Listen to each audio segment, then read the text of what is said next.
Hey, welcome to the Toadstead.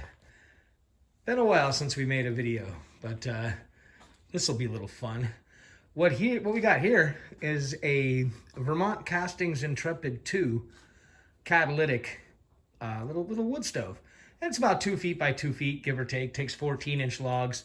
This one was actually found in an old house in Huntsville, Alabama, and a friend of ours acquired it and actually offered it to some other folks for their camp, and they turned it down.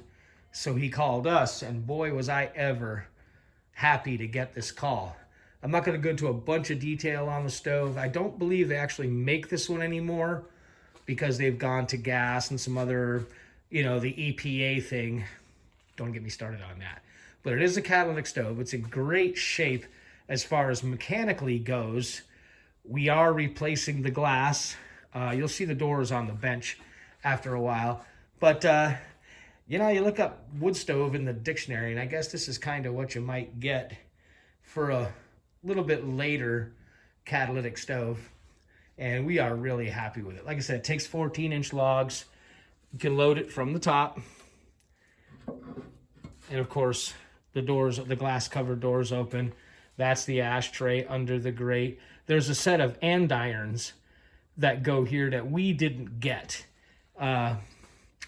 Might make some, might get some. That decision's still kind of up in the air. This thing is so tiny that it actually might end up in the Toadstead cabin when that time comes.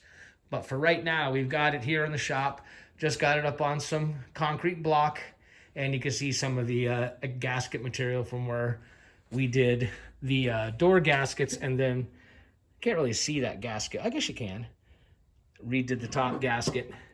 And then, as wonderful as this all was, what really blew us away was the double wall stainless steel pipe.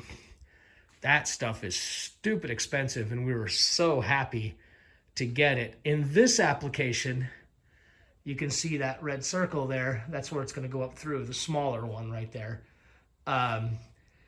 We're going to put a piece of regular single wall pipe here.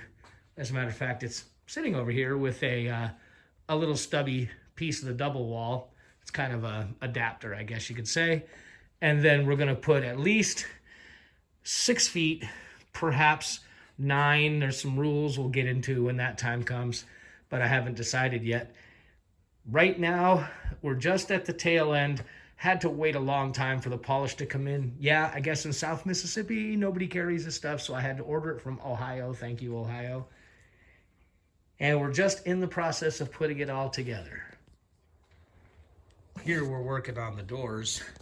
We're using the polishes from Williams, and it's just a paste.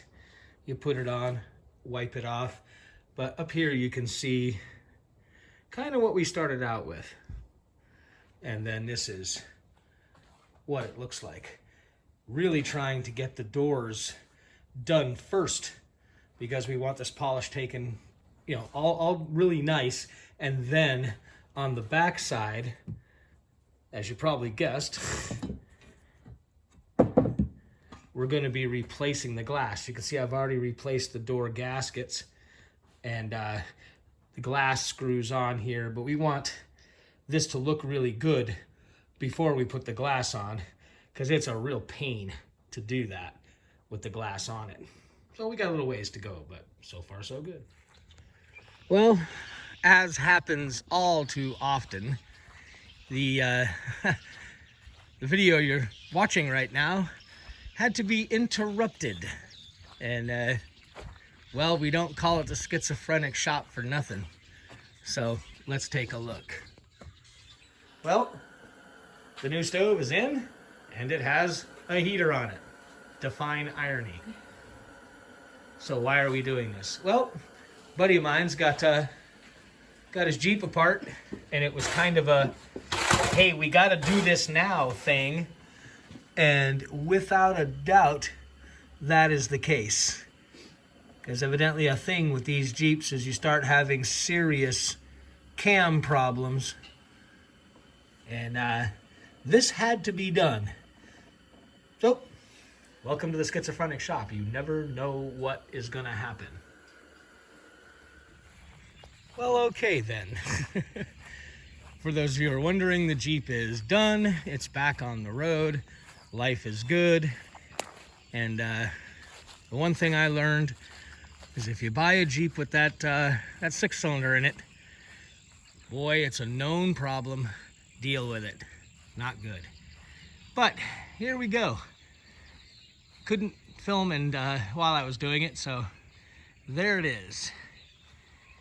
You can see there's one 3-foot section, another 3-foot section, and a bit of the 3-foot section coming in. Now the rules for a home are that it has to be a couple feet above the ridge line, and it's really hard to tell from this perspective. It looks like it's a million miles above it. But when we had 2 sections to here, it was close. It was a foot. So we decided to add the 3rd section, and you can see the little roof jack. We got all that on. There's lots of videos how to do that. It's pretty simple. Once you get past the somewhat disconcerting idea of putting a hole in your roof, it goes pretty easy. And we just decided to go ahead and make it taller rather than make it shorter. Just make it simple. If this stove ends up being in the cabin, then we'll certainly need all of this anyway.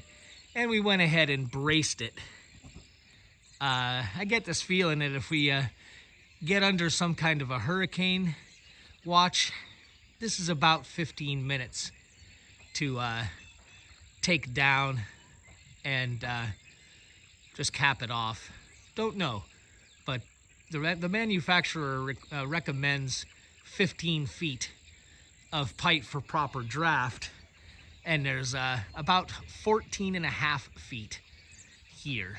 I suppose if I'd have put it straight on the ground, I could have got another couple of feet, and it probably would have been nicer all the way around. But as in many things, you know, just have compromises. So we did this, and we'll just see what the future brings. Now let's take a look inside. Well, and there it is without a heater on it. We fired it a couple of times, mostly just to set the polish and all that. Got our little fan to, you know, circulate the air.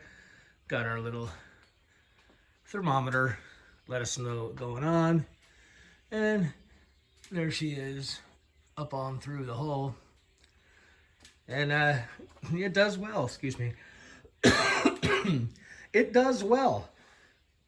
Puts out quite a bit of heat. Now, we haven't run it with the little fan yet, so I might talk about that. We'll see how it works.